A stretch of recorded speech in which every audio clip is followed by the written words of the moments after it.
If your blood runs orange and blue, this is the pod for you. You're listening to Orange and Blue Bloods, hosted by EJ Stewart and Tommy Beer. Let's get to it, New York. But we'll see how that goes. I want to kind of take a kind of a more macro look at this season as we have Ben Ritholtz here of Knicks Film School breaking down the game last night. We're talking about this Knicks season so far. The job performance of Tom Thibodeau. It's been much talked about. Whenever you have a Knicks head coach, the job performance is always going to be up in front and center every single game. They want to fire him after one game. They want to give him coach of the year at the next game. So this is just kind of where the territory comes with Thibodeau. He took the job over, of course, in 2020-2021 season.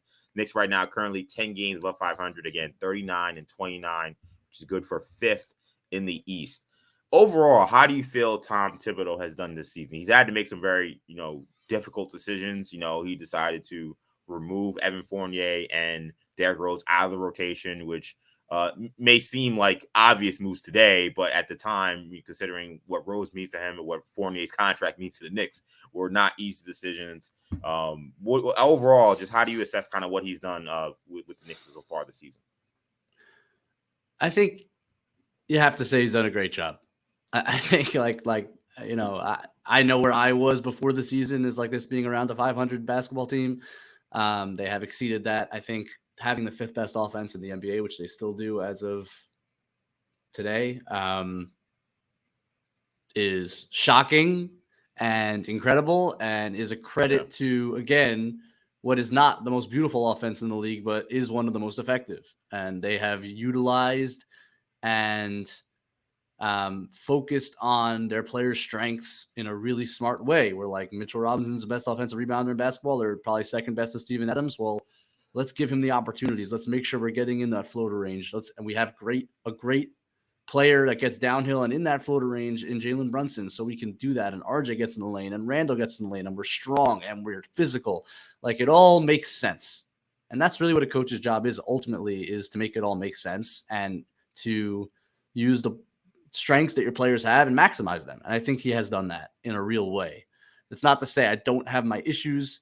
The rigidity is still there. The Cam Reddish situation was a disaster. And whether that speaks to like Tibbs on his own or whether it speaks to the front office and the coach not being on the same page, either way, it's a problem.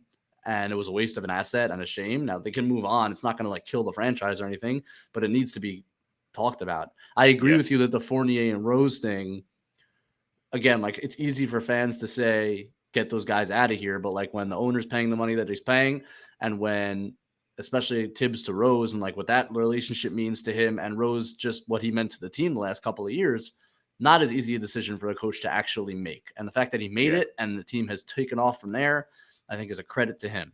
I think that, look, defensively, they're 16th in the league. I don't think that's where you'd expect, but since they made that rotation change, it's been top 10 in the league where you'd expect it to be. So, and they picked up, it's like they are very specifically building a team that is a Tibbs team, right? So like on one hand, that's smart because that's your coach. On the other hand, it's like, well, should we have to build a team that's based on our coach's team because he's not able to adapt to other types of teams? I think that's a fair question to ask. But for now, he's been given a team that makes a lot of sense to his style and to his preferences. They picked up a free agent that literally embodies everything that he believes in. And they made a trade for someone that embodies everything that they believe in Josh Hart.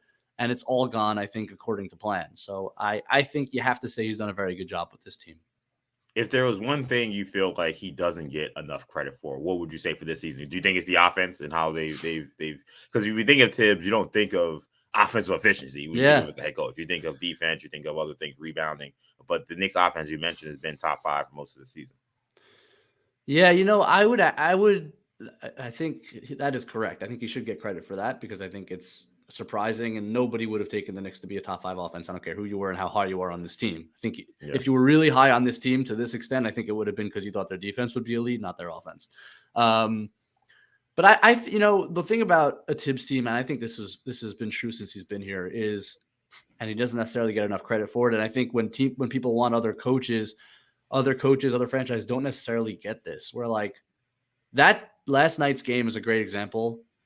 That's a blowout. in a lot of different cases, depending on who the coach is and the way and his style. Like you're still coming off the Boston game. The Charlotte game was a rough loss. You just got to the West Coast in Sacramento, which is one of the best atmospheres in basketball, and that team is flying and they're hot.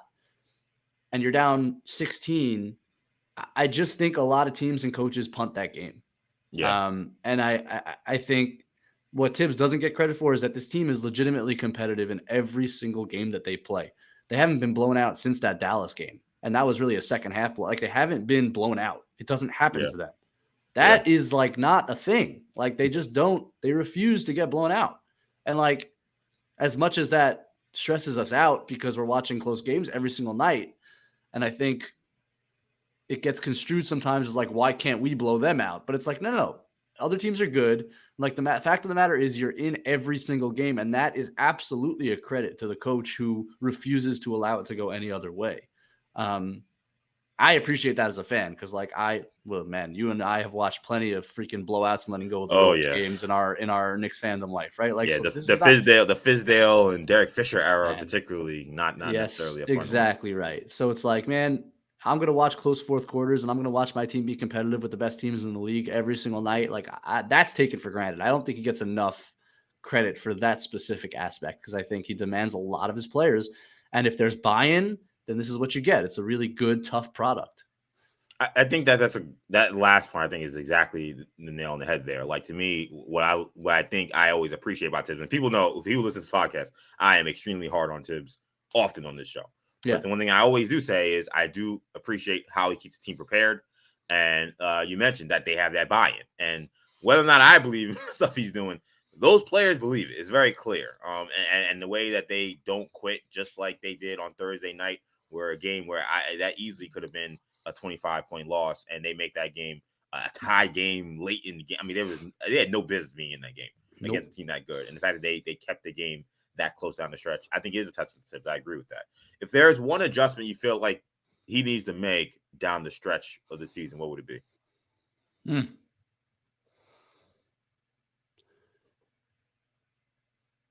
Like that he'll realistically make or not?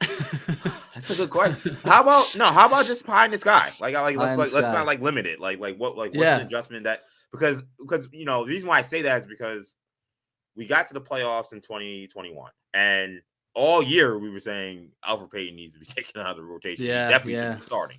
And it took him until game 3, but he eventually did get to that point. That's why I say, I wouldn't have thought that was realistic based on how he had rode Alfred Payton that year. So that's why I say, let's get crazy. What could he possibly do?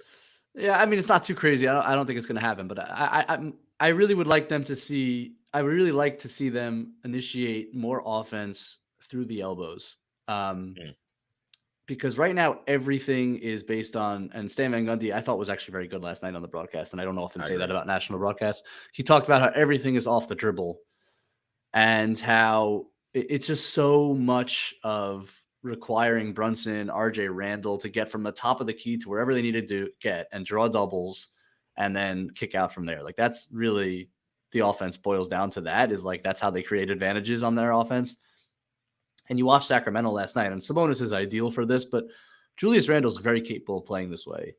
It's like, can we run some sets where like he catches on the elbow and like just pivots into a dribble handoff and like we have some action on the weak side? Like, can we, even through Hartenstein, man, who did this with LA, like he doesn't need to do that stuff, like where he's like literally quarterbacking the offense, but like, man, he can catch the like, and it makes them so susceptible to these trapping defenses, which is what you saw in the first half with Sacramento, is they were just trapping Brunson and forcing the ball out of his hands and then recovering back, and they won't throw the ball to their center. And so it just gets so stagnant and ends up in a late clock isolation. And it's like, well, you can run some stuff like you're entering the ball early and like let Brunson come off a down screen. Like he doesn't have to do everything from the top of the key all the time. I think that'll add some variance. And like when Brunson's even out, like a game like last night, I think that gives you something else to go to when you are in the mud a bit. Because right now, it's like either we can find a mismatch if a team is switching, which they did against like Boston, for example, and like exploit that and get a double, or we just have to isolate on our guys and hope that our guys are good enough. And they've been good enough a lot of the year. Like Randall and Brunson have been good enough a lot of the year to make that work. But like it would be nice to see a little bit more variance. And I would say adding Grimes into some more actions would be also a good idea. There are long swaths of games where he just doesn't touch the ball. And I think he has a lot of gravity. He hasn't shot the ball incredibly well this year, but I think teams really respect him as a shooter. I think they could utilize him a bit more and just like generally varying the offense a bit so that it's not as predictable and so that they have other items to go to when the first thing is taken away. Yeah, I mean, when we did New Year's resolutions, my one of my main ones was getting Quentin Grimes 10 shots a game, because it seems like when he usually gets those kind of shot attempts, the Knicks usually win. And you're right, there are plenty of stretches where he's invisible, and you kind of forget he's out there if he wasn't for the fact that he's playing, the other team's best guard probably. So yeah. I definitely agree using Grimes more, getting him more involved with the offense. There are times where it almost looks like, and I saw it last night too, where when he got it going, it almost looks like the other players don't expect him to also stay aggressive. But there were times where Randall was like demanding him to like give him the ball like immediately, and Grimes is kind of looking like, well, like I kind of got it going, and like I can kind of take advantage of this. Like, can I just play? And Randall just posted at that 3-point line in the wing, like, give me the ball right now. And man, Randall does that with Brunson sometimes. I'm like, are you kidding me? But this is just who he is, man. Yeah, no, for sure, I agree with that. And I think, look, I think Grimes went. You saw last night when they needed a little bit more juice for him on the bounce, like he had a bad turnover late. Yeah. Because he's not quite there yet as like a guy who can create off the dribble without the advantage created for him. So like when someone kicks out to him and someone's recovering, now he can blow by them. He does that very well. But like to create his own advantage, I think is still a challenge, but I'd like to see him get more opportunities and even just like within the flow of the offense, like pivoting into a dribble handoff with him, running a pin down screen for him just to get him a couple more shots and let him get. And I wonder if, because I believe in his shot. I think he's a 40% 3-point shooter. I wonder if just like more consistent touches will get him there. Because I think it's hard right now. Like he just sits there and waits for that one crazy one-handed sling pass from Randall to hit him in the hands. And he's got to make that shot because that's his only opportunity, right? I think a bit more flow for him would go a long way. So I definitely agree with that. Yeah, I mean, I think it's one of those things where I hope the team kind of understands his value as a whole. I do quickly want to go through just kind of where some things lie with this team. Brunson and Randall had tremendous seasons, as we've mentioned. Grimes, RJ Barrett, very up and down this season, some plateauing, yes, in some of his progression, but he's had some good moments. Mitchell Robinson has established himself as one of the better bigs, particularly defensively and on the glass. What's been most surprising to you about this season so far, from the team perspective?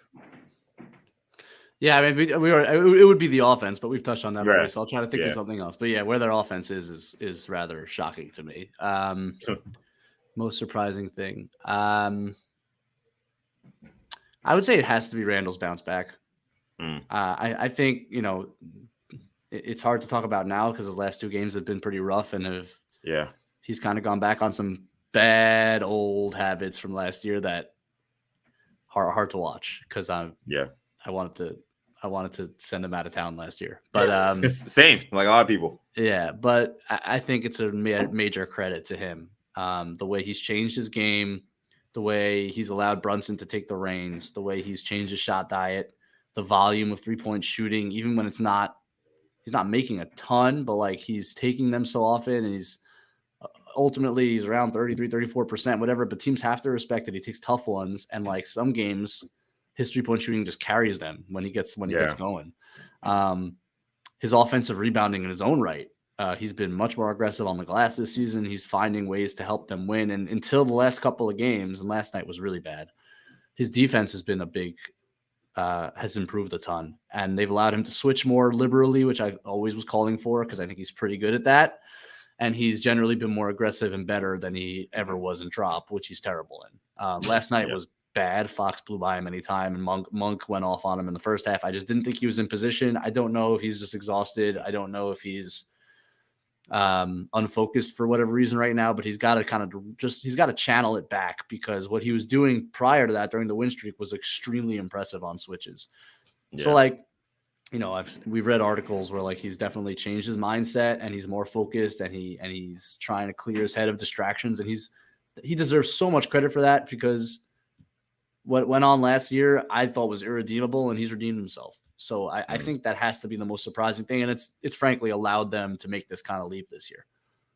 Yeah, Randall, we've mentioned. I mean, he went from a guy that me and Tommy were talking about. Hey, man, sell high on him. And now to the point where you're like, hey, I guess he's kind of just part of the team now because the way he's played, you kind of can't just give him away unless you're getting maybe a star back at this point. So I agree. Randall has been a big surprise this year. We're running quickly out of time here, but how sustainable do you feel like the production from Randall and Brunson, assuming he's healthy? How sustainable do you think that is come playoff time? It's a great Because you're question. talking about playing against teams like Cleveland in that first round, potentially, Yeah. most likely, really. We know what Evan Mobley is defensively. They don't necessarily got great guards defensively, though. I assume. No, but they play hard. They play hard now, and they do both play hard. improved. Garland and Mitchell have both improved on the perimeter, but they're small. Yeah. I have no questions about Brunson. Zero. Mm. And like the only question I have about Brunson is whether teams are going to force him to move to get rid of the ball, which I think is likely. Yeah. And they're going to make Randall beat them. I think if you let Jalen Brunson play pick and roll in one-on-one isolation, especially against small guards like that, you're gonna score a lot of points. I think he's that good.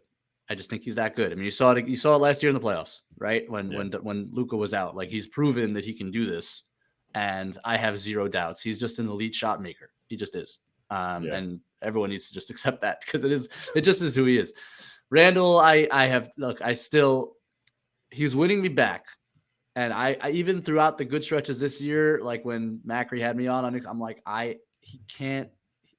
not won over just because there's still the decision-making issues. And there's still, like I said last night, he's on delay. He's on 3-second delay sometimes. Yeah. In terms of like, he just doesn't process what's happening in front of him quickly enough to maintain the advantage, make the right play. And I wonder how that translates to a playoff team. And I wonder how that translates. Let's say he becomes the third best player. Because I think ultimately, if this team wants to get where it wants to get to, it's going to need another player better than him. How does he look as a complementary third piece? And like, can he be in that role and be that effective? Those are, I think, real questions about Randall that I still do have. And it does, when I'm really thinking deeply about it, like, do I think he's the long-term solution at power forward for this championship team with Jalen Brunson on it? I don't know the answer right now. I'm not positive that that's the case.